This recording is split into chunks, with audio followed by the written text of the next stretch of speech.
¿Ven el ejercicio 13? Aquí. ¿Lo ven, chicos? Sí, profe, lo vemos. Bueno, parece que ahora se normalizó. Bueno, de acuerdo. Y la clase pasada, si ustedes recuerdan, al final dejamos este ejercicio para pensar y para hacer. Es un ejercicio que, en cierta manera, une todas estas últimas cosas que estuvimos viendo, todo lo que hemos visto hasta ahora de la unidad 2. Así que lo vamos a resolver, el ejercicio 13. Nos dice que el motor de la figura que aparece acá, este motor, funciona con una tensión nominal, es la tensión que define el fabricante del motor, la tensión de funcionamiento del motor, nos dice que es de 220 volts más o menos 2%. Y también que desarrolla una potencia en el eje, este motor, de 5 HP. HP es una unidad mecánica de potencia. La equivalencia con watt, que es la unidad eléctrica de potencia, es que un HP son 746 watts. Este motor se conecta a la fuente de tensión a través de dos cables que están acá dibujados en verde. Son dos cables largos. La longitud de estos cables es de 300 metros. Son alambres conductores de cobre y en el otro extremo de estos cables está la fuente de tensión de 220 volts. Muy bien. Parece largo, pero no es así. En algunas situaciones se da esto que luces o motores o otro tipo de activadores están ubicados remotamente, digamos, de la fuente de energía. O sea, están a varios metros o hasta kilómetros de distancia. Porque a lo mejor están en el campo o están en zonas alejadas y bueno, y no queda otra. O sea, hay que conectarlos a través de un enlace que va a tener esa longitud.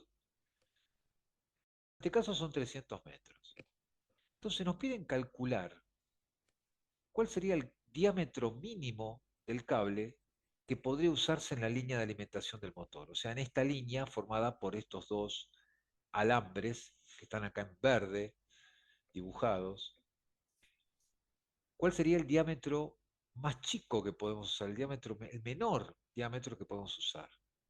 Dicho en otras palabras, el cable de menor sección que podemos usar siempre eh, pretendiendo que el motor funcione correctamente. Eso en la parte A. En la parte B nos piden calcular cuál es la potencia que se disipa en la línea, en la misma línea. Los alambres o los cables son de cobre y nos dan el valor de resistividad del cobre. Bien, ¿cómo hacemos? ¿Cómo hacemos para resolver este ejercicio?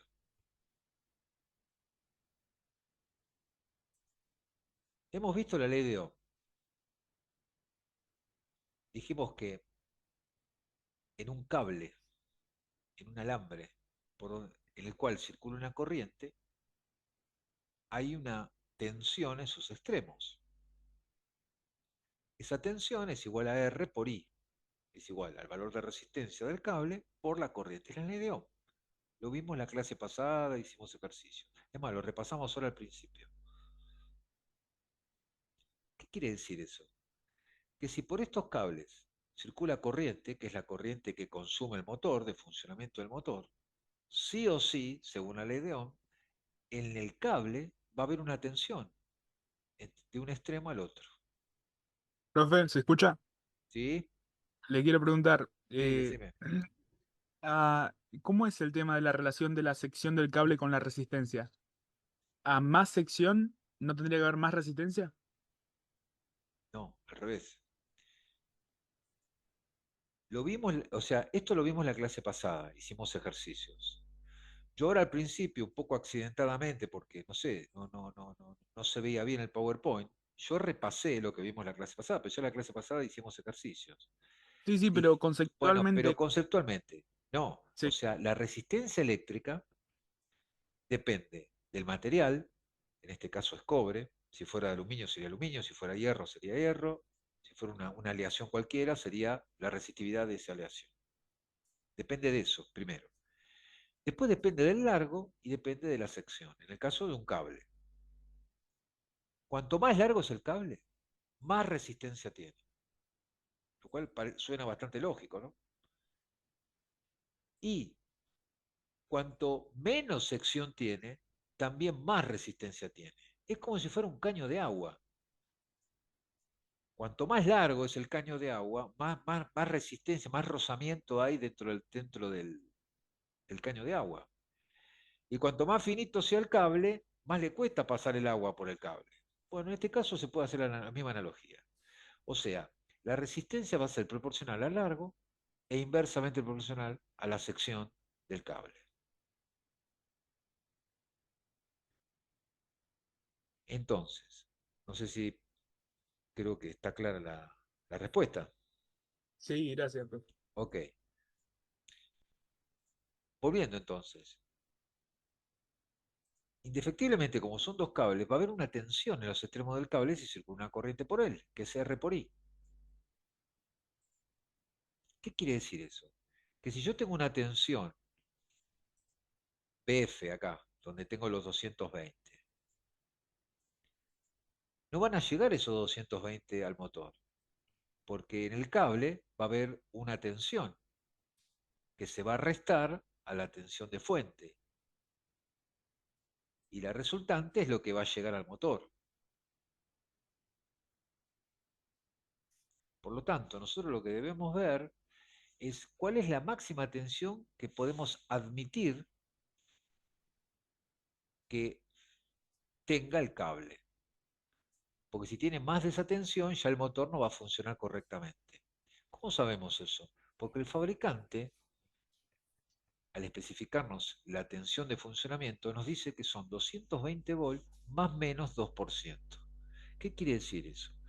Que si la tensión aplicada al motor es un 2% más alta que 220 volts, el motor funciona prácticamente igual. Y si es un 2% más baja, el motor funciona prácticamente igual, porque el funcionamiento del motor no depende solamente de la tensión.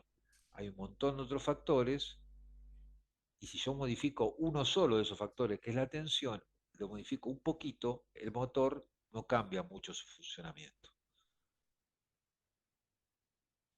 Entonces nosotros podemos jugar con esa variación de tensión en el motor.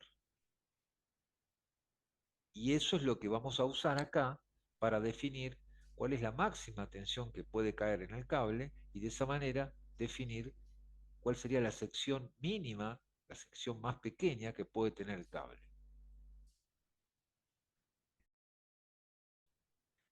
Respondiendo el punto A, la tensión mínima de funcionamiento del motor, o sea, lo menos que puede tener el motor, va a ser la tensión nominal, que son 220, menos la caída de tensión en la línea. ¿Y cuánto va a ser eso? Y bueno, va a ser un 2% de la tensión nominal del motor, que son 220 volts. Por lo tanto, la tensión máxima que puede caer en el cable, que puede haber en el cable total, o sea, serían los dos cables, es de 4,4 volts.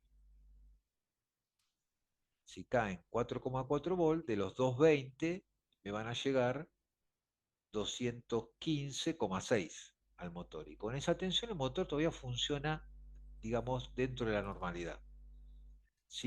Puede entregar los 5 HP de potencia en el eje.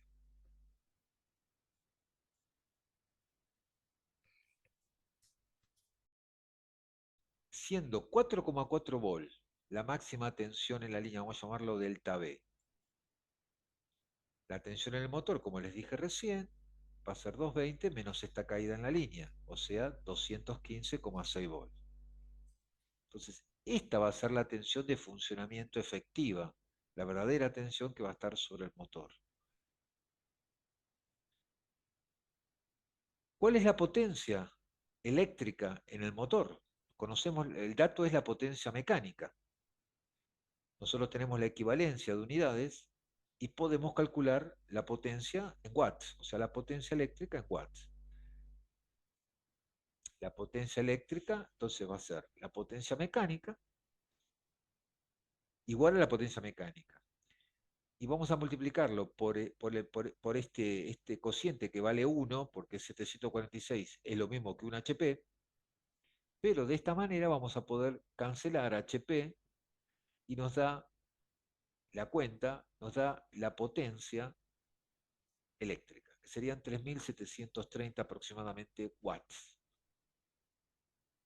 Esa va a ser la potencia eléctrica que se desarrolla en el motor. Si tengo la potencia y si tengo la tensión, puedo calcular la corriente. Que dijimos que potencia es V por I. La corriente es potencia del motor dividido la tensión en el motor. Va a ser 3730 watts dividido 215,6 volts. Hacemos la cuenta, nos da 17,3 amperes. ¿Hasta acá se entendió lo que hemos hecho? Sí, sí. ¿No hay ninguna duda?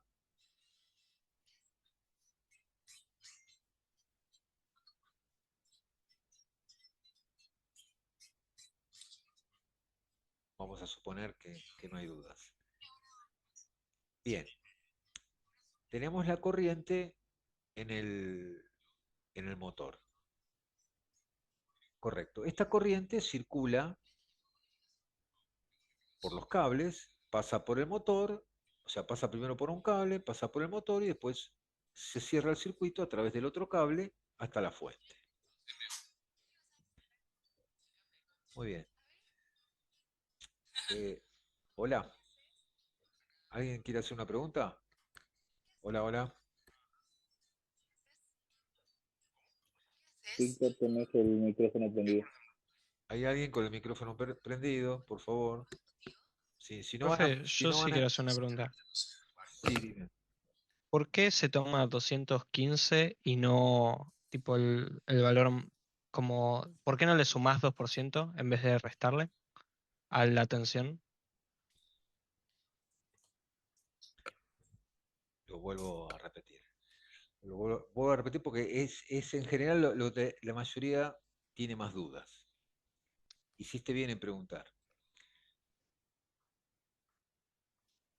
Yo tengo en un extremo la tensión, son 220 volts. ¿Eso se entiende? Después vienen los dos cables y del otro lado tengo el motor. Al motor no le llegan los 220 volts. ¿Por qué? Porque la ley de Ohm, ¿qué nos dice? Que cuando Claro, se por un disipa en calor, ¿no? eso aparte, pero la ley de Ohm, ¿qué nos dice? Que cuando circula corriente por un cable, en los extremos del cable hay una tensión, que es R por I. ¿Qué quiere decir? Que de una punta a la otra punta del cable, en el cable va a haber una tensión. ¿Y de dónde sale esa tensión? Y de la fuente. O sea que efectivamente en el motor no van a haber los 220. Va a haber los 220 menos la caída en el cable. Ahora, Ok. ¿cuál es la máxima caída que nosotros podemos admitir? El 2%, porque hasta un 2% el motor funciona bien. Entonces, la máxima caída de tensión que nosotros podemos admitir en el cable es un 2%. ¿Y cuánto es un 2% de 220? 4,4.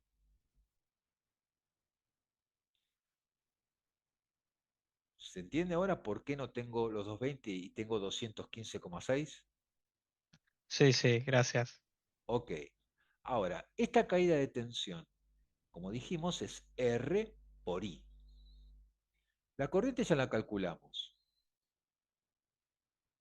Y eso no se puede modificar, porque es la corriente de funcionamiento del motor. Entonces, para que dé este valor 4,4, ¿con qué tengo que jugar? Con la resistencia del alambre, del cable. ¿Y de qué depende la resistencia? Depende del material, que eso no lo puedo modificar porque ya sabemos que es cobre. Depende del largo, que eso tampoco lo puedo modificar porque el motor y la fuente están ubicados a 300 metros y eso no lo puedo cambiar. Entonces, ¿con qué puedo modificar la resistencia? Con la sección.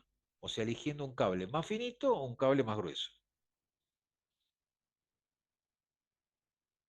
Entonces, una solución sería y ponerle un cable bien grueso y a otra cosa.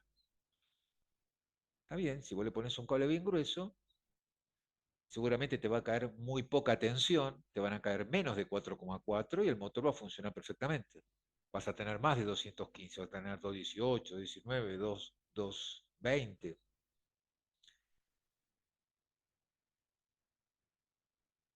Pero ¿qué pasa?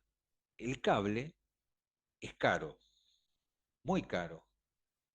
A medida que aumenta la sección del cable, el costo de ese cable aumenta mucho. Entonces no tiene sentido y es un mal diseño hacer una instalación poniendo un cable grueso porque es totalmente antieconómico y totalmente fuera de proyecto, digamos. Hay que poner el cable que va, el cable que corresponde, ni más fino ni más grueso. Hay que poner el cable que corresponde para que la carga, en este caso el motor, funcione correctamente.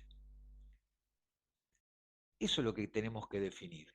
Nos piden calcular el diámetro, o sea, la sección, porque teniendo la sección conocemos el diámetro. ¿Me comprenden ahora? Eh, ¿De qué viene el ejercicio? Dicho esto y aclarado esto, ¿cuánto es la resistencia eléctrica de toda la línea? Porque la línea tiene dos hilos, son dos cables que van, son dos hilos de cable. Bueno, ¿cuánto es la resistencia eléctrica de toda la línea? Bueno, eso lo podemos calcular fácilmente, aplicamos la ley de Ohm. Es la tensión que hay en la línea dividido la corriente que circula en la línea, es aplicar la ley de Ohm. Si reemplazamos 4,4 dividido 17,3, nos da 0,256 ohm. Esa es la resistencia eléctrica máxima que puede tener la línea. Conociendo la resistencia de la línea, aplicamos la formulita que vimos antes y que comentamos hace un rato cuando me preguntaste. Sabemos que la resistencia es la resistividad del material por la longitud de la línea dividido la sección.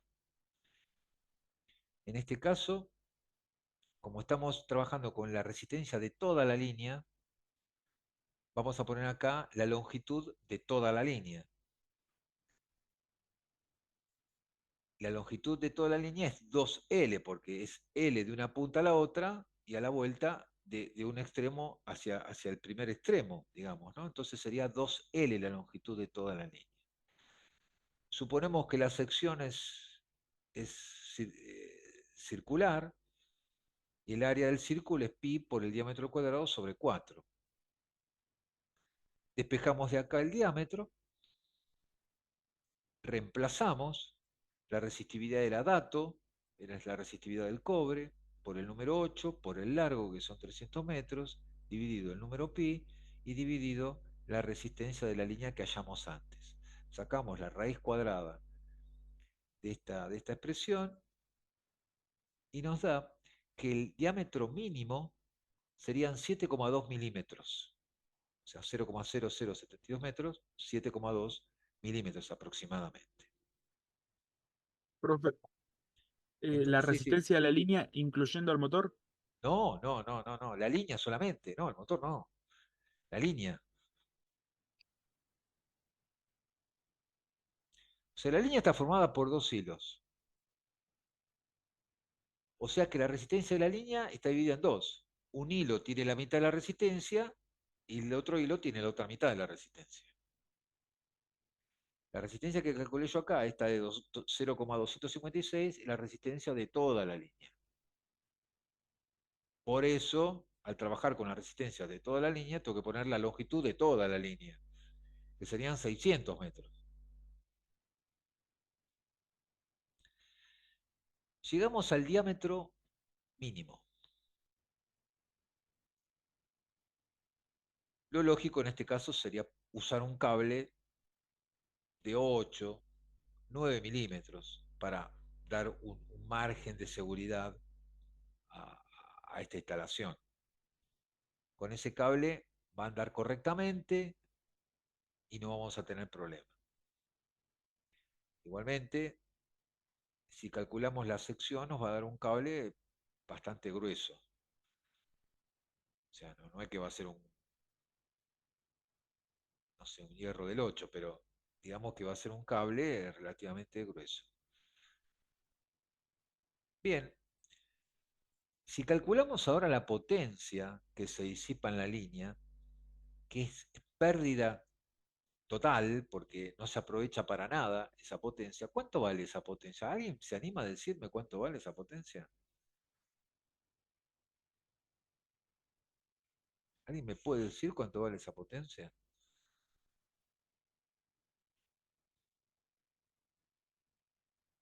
Qué silencio. Tensión por corriente, ¿no es? ¿De cuánto era la corriente? Está bien, pero al margen de los valores, me decís tensión por corriente. Bueno, ¿qué tensión y qué corriente? Vamos a aclarar. ¿Qué tensión Tensión sería? de Sí, caída potencia es tensión por corriente. Ahora, ¿qué tensión y qué corriente? de los cables. Explícalo más.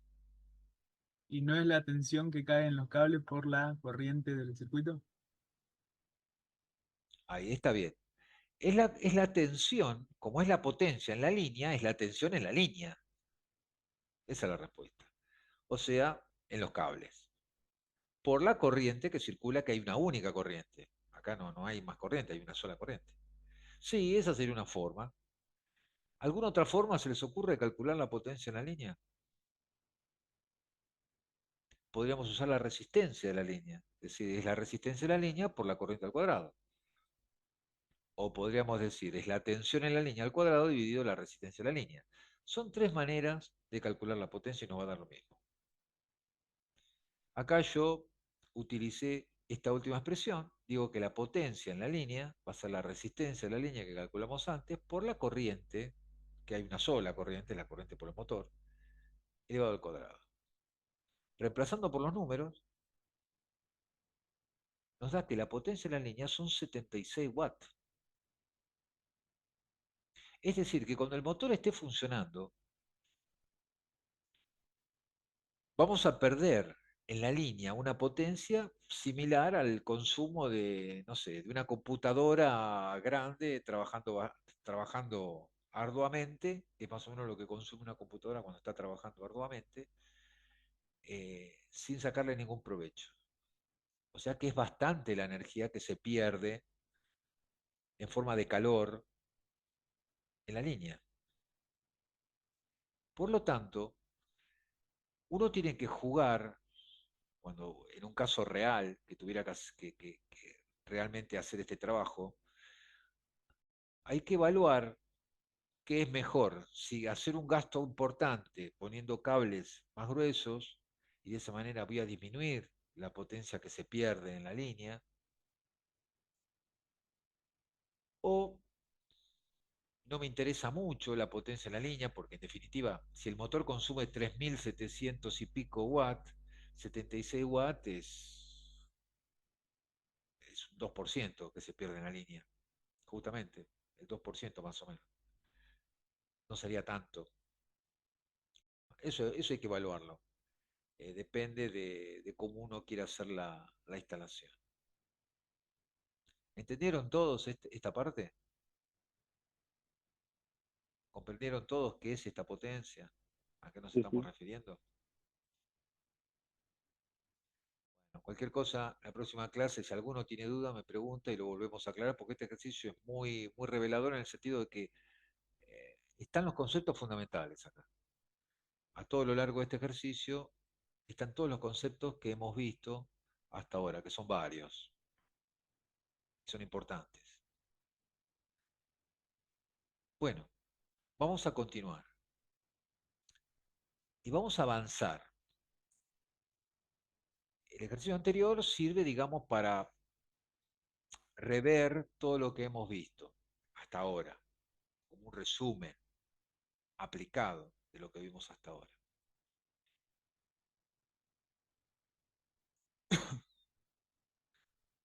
Vamos a avanzar. Vamos a definir a qué llamamos circuito eléctrico.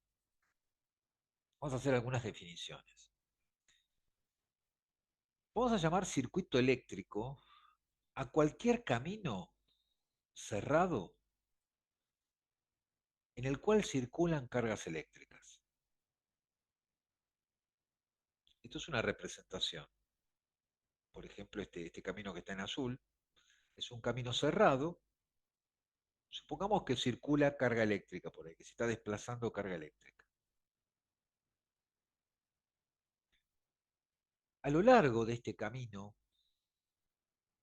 pueden ocurrir y pueden tener lugar procesos energéticos de dos tipos de procesos energéticos. Puede haber procesos de almacenamiento de energía, o sea, en una zona de ese camino se puede almacenar energía durante un tiempo, después se devuelve al circuito. Y la otra posibilidad, el otro proceso energético que puede ocurrir, es que haya una conversión de energía. Que la energía que confluye a ese punto, a esa zona de este camino, se convierta en otra forma de energía. Entonces vamos a tener lugares de este camino, de este circuito eléctrico, donde, por ejemplo, vamos a tener procesos de almacenamiento de energía durante un tiempo. Después esa energía se devuelve al circuito. Y vamos a tener otros lugares, por ejemplo, esto nada más que es un ejemplo ilustrativo, pero lo importante es el concepto, otros lugares donde vamos a tener conversión de energía. Por ejemplo, estos lugares que están en amarillo.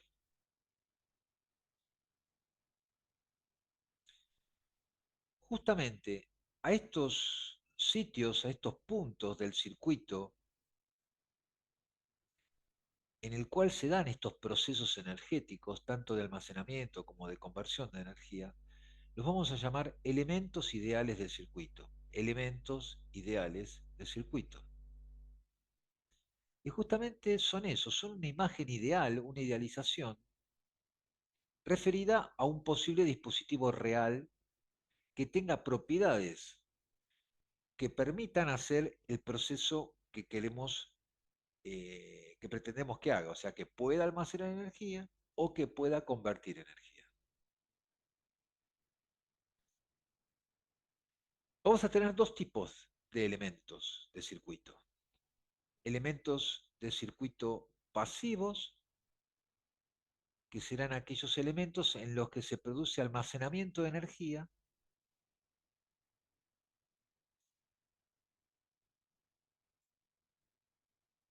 o se intercambia energía de un elemento a otro. Repito, van a ser elementos de circuito en el cuales va a haber almacenamiento o va a haber intercambio de energía con otros elementos, o si no, la tercera alternativa es que se libere energía de manera tal que salga del circuito esa energía. O sea, son todos puntos en los cuales hay un juego energético, pero en ningún caso un elemento pasivo va a aportar energía. La va a poder almacenar, la va a poder transferir de un elemento a otro, o la va a poder liberar o quitar o sacar del circuito, pero nunca va a poder crear energía. Bien, esos son los pasivos. Y después tenemos los activos, que justamente son los que ponen la energía. O sea, los elementos activos son aquellos elementos que inyectan energía al circuito y van a ser fuentes de energía.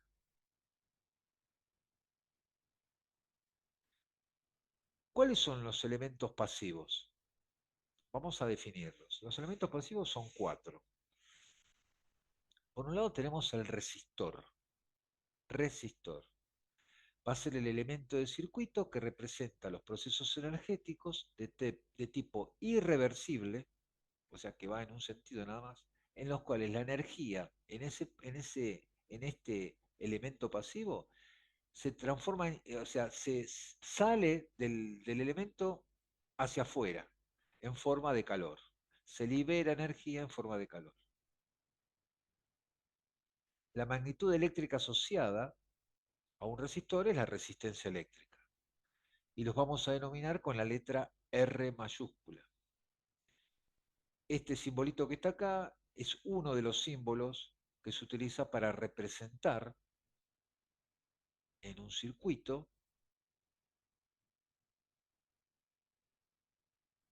al resistor. También se puede usar un rectángulo para representar a los resistores. Después vamos a ver con más detenimiento desde el punto de vista práctico los resistores. Lo vamos a ver dentro de 2 o 3 clases.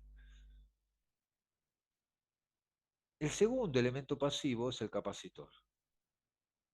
Va a ser el elemento de circuito que va a almacenar energía en forma de un campo eléctrico. La va a almacenar durante un tiempo y después la va a devolver al circuito. La magnitud eléctrica asociada a un capacitor es la capacidad eléctrica, que también la vamos a ver en la clase que viene. Y lo vamos a denominar con la letra C mayúscula. Y el símbolo básico de un capacitor es este que está acá. Hay distintos tipos de capacitores, ya vamos a ver que puede cambiar un poquito el símbolo. Lo mismo con los resistores. Hay distintos tipos de resistores, ya lo vamos a ver. Puede cambiar un poco el símbolo, según el tipo de resistor o de capacitor de que se trate. El tercer elemento pasivo es el inductor. El inductor va a ser el elemento de circuito que va a almacenar energía también, pero en este caso en forma de un campo magnético. La va a almacenar, va a formar un campo magnético y luego de un tiempo va a devolver esa energía al circuito. La magnitud eléctrica asociada a un inductor es la inductancia eléctrica, que también lo vamos a ver en un par de clases. Vamos a hablar de los inductores y de la inductancia eléctrica. Se representa con la letra L mayúscula. También hay distintos tipos de inductores. Yo acá les puse el símbolo básico y según las distintas variantes que hay de inductores puede cambiar un poquito el símbolo. Y finalmente el cuarto elemento pasivo se llama inductancia mutua. Inductancia mutua. Y es el elemento pasivo del circuito que va a representar procesos de tipo reversible. Va a ser reversible, en el cual se va a transferir energía de una zona del circuito a otra zona del circuito. Puede ir de un lado al otro lado o al revés, de este lado hacia el lado original, digamos. Puede ir en un sentido o en el otro sentido. No acumula energía, la transfiere. La energía que llega por acá inmediatamente pasa a otra parte del circuito. Lo hace eh, a través de un campo magnético. O sea, esa energía se transfiere en forma de un campo magnético, de un elemento al otro. La magnitud eléctrica asociada se llama inductancia mutua y se representa con la letra M mayúscula. Este es un símbolo de una inductancia mutua, generalmente se representa con 2 inductores. Y bueno, como les dije en los casos anteriores, la clase próxima o la otra tal vez, vamos a ver con un poco más de detenimiento, eh, vamos a ir viendo estos elementos y llegará el momento que vamos a ver la inductancia mutua con un poco más de detenimiento. Ahora estamos enumerando los elementos pasivos. Y después tenemos los elementos activos. Los elementos activos van a ser la fuente o generador de tensión, que va a ser el elemento del circuito que va a inyectar energía al circuito a través de la imposición de un valor de tensión, y ese valor de tensión va a permanecer constante independientemente de lo que tenga conectado. Esto es idealmente hablando. El valor de tensión depende del tipo de generador, puede ser una tensión constante o puede ser una tensión variable. Acá yo les dibujé 3 símbolos posibles, pueden ser con tensión constante o con tensión variable. Se lo representa con la letra B corta, mayúscula, a veces con la letra E mayúscula. Y por otro lado tenemos el generador de corriente, que también, o fuente de corriente, que va a ser el elemento del circuito activo que va a aportar, va a inyectar energía al circuito, imponiendo un valor de corriente en sus extremos, en sus bornes, independientemente de lo que tenga conectado. La corriente, el generador de corriente o fuente de corriente puede ser de una corriente constante o puede ser una corriente variable, lo mismo que en el caso de la tensión. Y el símbolo está acá abajo dibujado, así es como vamos a representar a las fuentes de corriente en los circuitos. Profe, ¿nos Bien, dice alguna fuente de corriente que se use en algún aparato o en algún ejemplo práctico? bueno, hay circuitos que son fuentes de corriente, justamente. O sea, son circuitos que permiten este comportamiento. O sea, que imponen un valor de corriente independientemente de lo que tengan conectado. En los casos reales, eso tiene un límite, tiene un rango. Digamos, no es que la corriente puede ser infinita, porque no hay nada infinito, pero dentro de un rango funciona como un generador de corriente. Y después hay determinados dispositivos que funcionan como un generador de corriente. Entonces se lo asocia y se lo estudia y se lo analiza circuitalmente, considerándolo un generador de corriente. Por eso eh, lo estamos viendo.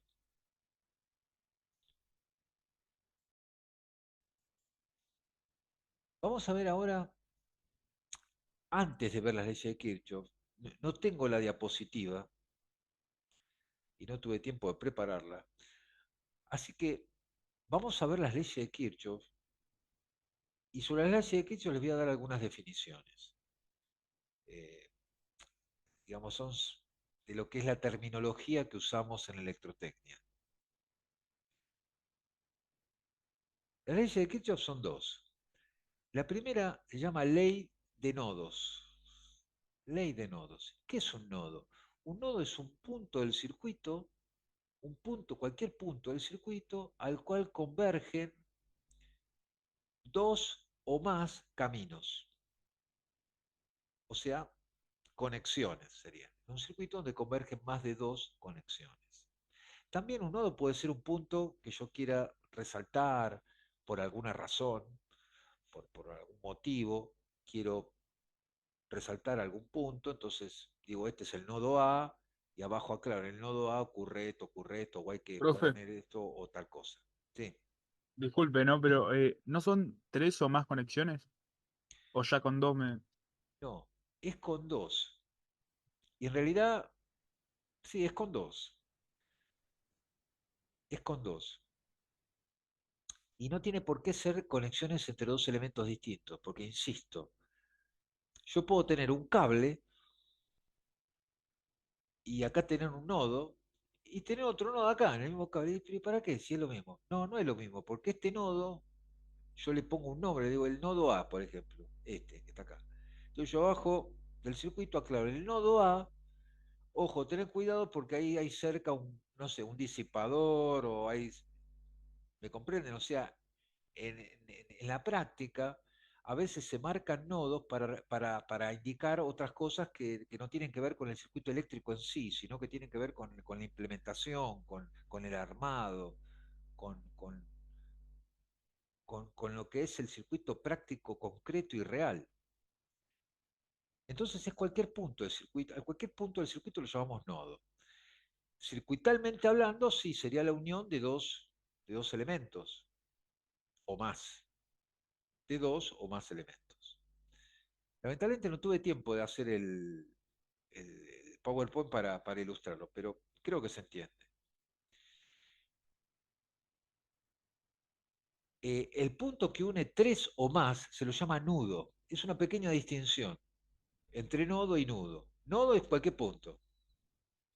Y nudo sería aquel punto que une dos o más, tres o más caminos.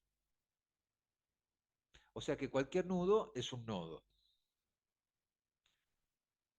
Dicho esto, y ahora acá vamos a ver un ejemplo. La primera ley de Kirchhoff o ley de nodos dice que la suma algebraica, eso quiere decir con el signo de las corrientes que actúan en un nodo, es cero. Si yo tengo un nodo acá, porque yo dije dos o más, en este nodo convergen 5 cables, 5 caminos eléctricos. O sea que en este nodo, teóricamente, van a actuar 5 corrientes, van a interactuar 5 corrientes. Puede haber corrientes que ingresen al nodo y habrá corrientes que salen del nodo. Lo represento con una flecha. Obviamente, en el nodo no se pueden acumular las cargas. Todo lo que entra tiene que salir.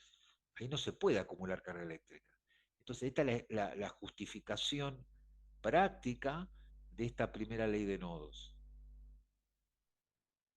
Matemáticamente, entonces, vamos a decir, y referido a este caso, si tomamos con signo positivo las corrientes entrantes, va a ser I1 más I2 más I5, que son las entrantes, menos I3 y menos I4, que son las corrientes salidas. Y esta suma es la que da cero.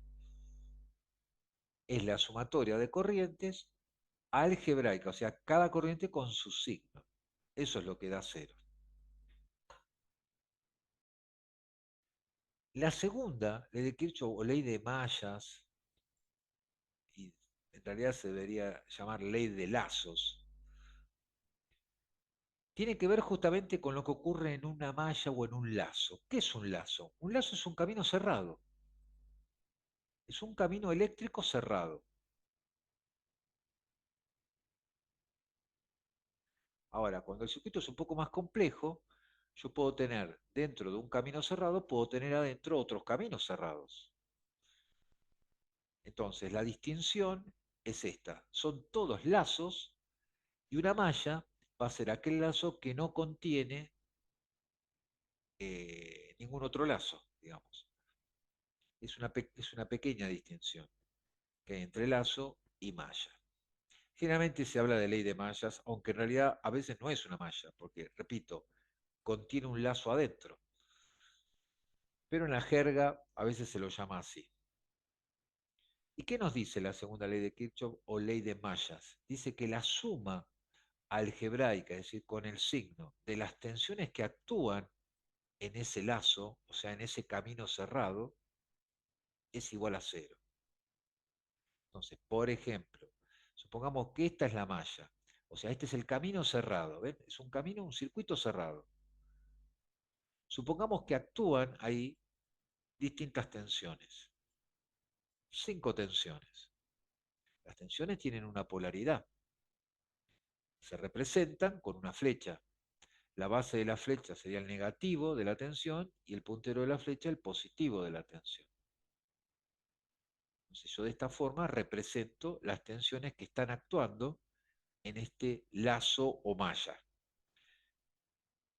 Si escribo matemáticamente o aplico matemáticamente la ley de mallas. En este ejemplo, según la ley de Kirchhoff o ley de mallas, nos dice que la sumatoria de las tensiones actuantes, cada tensión con su signo es igual a cero. Entonces, ¿cómo hago para saber el signo? La forma es, te ubicas en cualquier punto del circuito y empezás a caminar por el circuito. Todas las tensiones que coincidan con el recorrido del circuito las tomas positivas y todas las tensiones que vengan al revés las tomas negativas. Entonces, de esa forma, podés escribir la ecuación de mallas de, de esta malla en particular. Se va a hacer, supongamos que vamos de izquierda a derecha, va a ser B1 positivo, menos B2 porque viene al revés, más B3 porque va en el movimiento que yo me estoy desplazando, menos B4 porque viene de punta, viene al revés, más B5 porque coincide con el movimiento y volví al origen. Entonces, esa va a ser, esa sumatoria es lo que da cero. Son dos leyes básicas, pero muy importantes porque definen el, de una manera determinante el funcionamiento de un circuito y generalmente los errores al analizar un circuito está en equivocarte en el signo que tiene. Repito, tanto las corrientes en la primera ley como las tensiones en la segunda ley es una sumatoria algebraica, es decir, sumando cada corriente o cada tensión con el signo que corresponde. Y eso sí es lo que da cero.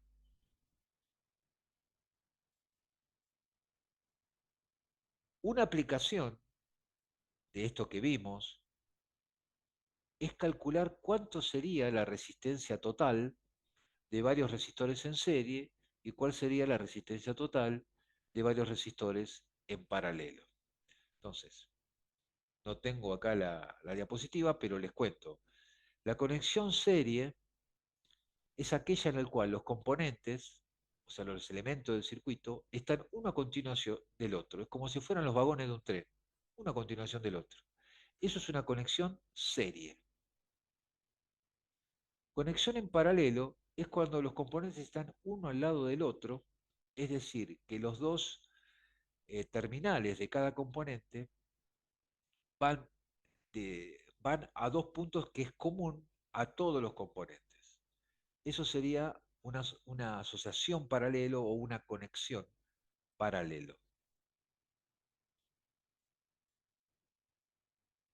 No tengo la diapositiva, solamente les voy a poner la expresión final, es muy fácil de mostrarlo. La resistencia total de varios resistores en serie es la suma de las resistencias parciales de cada uno de esos resistores en serie. De esa manera se calcula la resistencia de todo el bloque. Y si están vinculados en paralelo, están uno al lado del otro en paralelo, se aplica esta expresión que está acá. La inversa de la resistencia de todo el bloque paralelo es igual a las inversas de cada una de las resistencias que están ubicadas en paralelo. Es decir, que sería la suma de las conductancias. La conductancia de todo el bloque paralelo es igual a la suma de las conductancias de cada rama que forman el paralelo. Se llama rama a cada uno de los caminos que está en paralelo en una conexión paralela. En el caso de que fueran dos nada más los resistores, esto es una expresión general. Si fueran solamente dos, esta expresión nos queda de esta forma. La resistencia paralelo de dos resistores es igual a el producto de esos resistores dividido la suma del valor de esos dos resistores.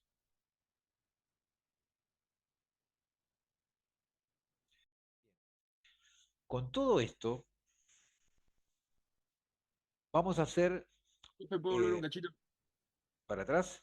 Sí. Sí, a ver, ahí estamos. Le quiero preguntar ahí algo. Sí, Decime. el primer, la asociación en paralelo, Sí. todavía falta despejar para la resistencia total, digamos. Sí, pero se acostumbra a expresar así, como Ah, la sumatoria de las inversas. Generalmente se expresa así, la fórmula final. Sería la sumatoria de las conductancias. Pero bueno, sí. generalmente se escribe así. En el otro caso, ya directamente te escribí la reparabilidad. Si vos, no sé cómo decirte, si vos esta fórmula general la haces para dos resistores, o sea, R1 y R2, llega hasta acá la fórmula. Bueno, si vos trabajas un poquito matemáticamente, llegas a esta expresión. Acá factor común, pasas de un lado, pasas del otro, bueno, y llegas a esta expresión. Es muy, muy sencillo. Bueno, gracias. Muy bien. Entonces vamos a hacer este ejercicio, ya para ir finalizando, a ver si entendimos todo esto que vimos ahora al final. Ayúdenme, vamos a hacerlo entre todos. Tenemos un circuito que está formado por resistores, todos resistores, desde R1 hasta R7. Nos dice el ejercicio que todos los resistores son iguales y el valor es de 1 ohm. Todos los resistores tienen un valor de 1 ohm. Nos dan como dato la corriente que circula por R4, por el resistor 4, ahí como muestra el circuito. Y el ejercicio pide determinar, calcular la tensión entre el nodo A y el nodo B, ahí marcada en azul, la tensión AB. ¿Qué opinan? Basado en todo lo que hemos visto, ¿por dónde podemos arrancar? O sea, ¿qué podemos plantear que ya sabemos que tenemos la seguridad de que va a estar bien? ¿Cómo podemos arrancar a resolver este ejercicio? No se calcula la caída de tensión en R4 y se aplica la propiedad de... La propiedad de... Hay que sacar un resultado de todas las resistencias y con esa aplicamos la ley de Ohm. Hay que sacar un resultado de todas las resistencias. ¿Cómo? No. Explícate un poquito mejor. Nosotros tenemos. Ah, no nos da el resultado, no nos da el valor de la resistencia. Sí, un ohm valen. Todos valen un ohm. Ah, todas valen un ohm. Sí, Podríamos sacar una resistencia equivalente. sí. No nos pide eso el ejercicio. Si nos pidiera el ejercicio lo podríamos hacer. Lo que nos pide el ejercicio es calcular la tensión AB. Yo puedo calcular el valor de resistencia y con eso, ¿cómo calculo la tensión AB? Y podés calcular la tensión que cae sobre R4 y en base a eso calcular las otras. Claro, yo lo que tengo que aplicar es lo que ya hemos visto, chicos. Hay que usar las herramientas básicas. Eso es lo que hay que usar. Cuando uno tiene un ejercicio, tiene un problema, tiene una situación que tiene que resolver, hay que empezar por lo concreto, por lo real, por lo que uno sabe que está seguro. Y empezar ahí. Y después ir profundizando, ir llegando a la incógnita a la cual nos piden que lleguemos. ¿Qué sabemos nosotros? ¿Conocemos la ley de Ohm? Bueno, hay que aprender a usar la ley de Ohm, porque parece muy sencilla, es muy fácil la ley de Ohm, pero hay que saber usarla, hay que usarla. Hace un ratito vimos las leyes de Kirchhoff, que parecen muy fáciles. Bueno, hay que usarlas. Y lo otro que vimos recién fue cómo combinamos las resistencias para hallar cuando están en paralelo o cuando están en serie. Todo tiene que ver con todo en realidad. Recién estamos empezando a analizar los primeros circuitos. Bueno, usemos esas herramientas sencillas, pero que son muy útiles. Entonces, lo primero que podemos plantear, si yo conozco el valor de R4, porque conozco el valor de todos los resistores, y conozco la corriente, puedo aplicar la ley de Ohm, puedo calcular la tensión que hay en B4. Empiezo por ahí, de eso va a estar seguro que va a estar bien. Entonces planteo eso. Vamos a llamar a esos dos nodos que están arriba, vamos a llamarlo C a ese primer nodo y al segundo lo vamos a llamarlo D.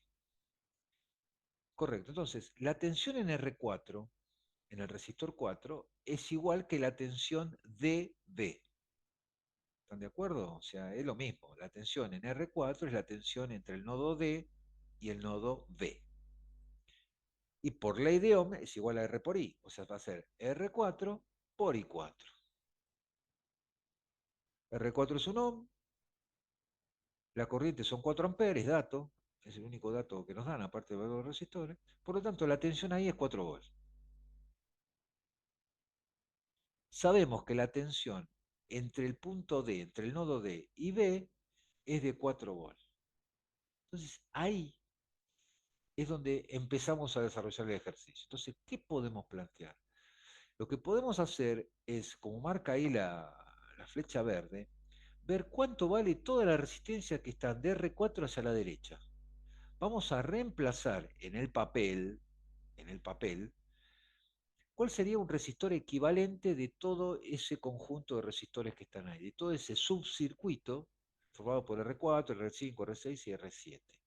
¿Lo podemos hacer? Sí, porque ya calculamos, ya vimos cómo se calcula los resistores cuando están en serie y cuando están en paralelo. Y vamos a llamarla a esa resistencia en el papel, que no existe en realidad, pero en el papel nos sirve para resolver el ejercicio y para resolver el circuito, para llegar al valor que nos pide, la tensión entre A y B. Vamos a llamarlo R minúscula, a la resistencia equivalente de todo lo que hay de dB para la derecha. Y fíjense, va a ser igual a R4 en paralelo con R5, que a su vez está en serie con el paralelo de R6 y R7. Como están en serie, pongo el signo más. ¿Están de acuerdo todos con esta expresión? Sí. Sí. Muy bien, entonces ahora reemplazamos el paralelo de dos resistores, ya dijimos que era el producto dividido la suma. Entonces, como todos son resistores de un ohm, va a ser 1 por 1 dividido 1 más 1, o sea, 1 dividido 2, o sea, 0,5. A eso le sumamos R5, que es un ohm. Entonces, lo que está entre corchetes vale 1,5 ohms. Y eso a su vez está en paralelo con R4, que también es de un ohm. Bueno, va a ser 1 por 1,5 dividido 1 más 1,5. En definitiva nos da que R minúscula es 0,6 ohm. Es un resistor teórico, equivalente, que lo usamos para resolver el circuito en el papel. Entonces yo ahora podría reemplazar y dibujarlo así el circuito. Todo lo que estaba de D hacia la derecha lo quito y pongo nada más que R minúscula, porque R minúscula representa todo lo que había del otro lado. Bien, yo conozco la tensión de B, es decir, la tensión que hay sobre R minúscula, fue lo primero que calculé. La corriente que circula por I3 va a ser la corriente que circula por R minúscula, que es la corriente que va por todo el bloque S que resumí en R minúscula. Por lo tanto, esa corriente I3 va a ser la tensión de B que calculé antes dividido el valor de R minúscula, que calculé recién. Va a ser 4 dividido 0,6. Nos da 6,67 amperes. Teniendo I3 y yo conociendo R3, ¿qué puedo hallar? Y bueno, aplico la ley de Ohm otra vez. Voy a calcular la tensión que hay sobre R3, que es la tensión CD. La tensión CD va a ser R3 por I3, van a ser 6,67 volts. Teniendo la tensión de B, que fue lo primero que calculé, más la tensión CD, que la acabo de calcular recién, ¿qué nos da? ¿Qué me da esa suma de esas dos tensiones? La tensión entre C y B. Va a ser 6,67 volts más los 4 volts. La tensión CB va a ser 10,67 volts. Y acá hago exactamente lo mismo. Voy a reemplazar todo lo que hay de R2 hacia la derecha por otro resistor equivalente, que ahora lo voy a llamar R minúscula prima, por ponerle un nombre. Voy a reemplazar todo eso por un resistor equivalente, que va a ser igual a R2 en paralelo con R3 más R minúscula. Aplicando todo lo que vimos hace 15 minutos, 20 minutos atrás. Reemplazo, R3 es un ohm, R minúscula es 0,6, lo calculamos antes, me da 1,6. Y eso en paralelo con un ohm, porque R2 es de un ohm. Hago las cuentas, me da 0,61, es prácticamente igual a R minúscula. Y me queda el circuito equivalente de esta forma ahora, ya reducido a la mínima expresión. Como yo conozco la tensión CB, la calculé antes, puedo calcular la corriente I1. Va a ser la tensión CB dividido R minúscula. Reemplazo, me da 17,47 amperes.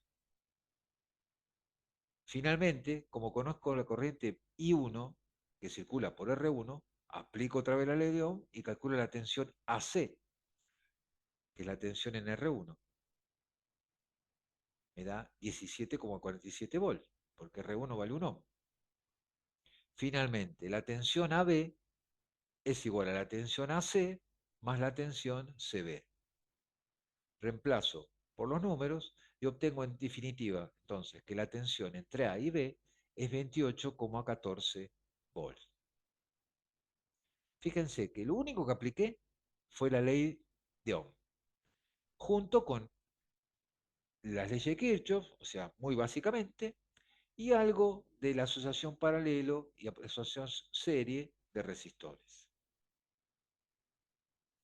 La clase que viene vamos a hacer otro ejercicio parecido a este y vamos a avanzar porque vamos a ver que con estas leyes podemos resolver circuitos sencillos, pero nos vamos a encontrar con limitaciones. Vamos a llegar a circuitos en los cuales no vamos a poder aplicar paralelo, o sea, asociación paralelo, asociación serie, porque son circuitos más intricados, más complicados. Entonces vamos a ver qué método más general que pueda servir siempre se puede usar. Eso lo vamos a ver en la próxima clase.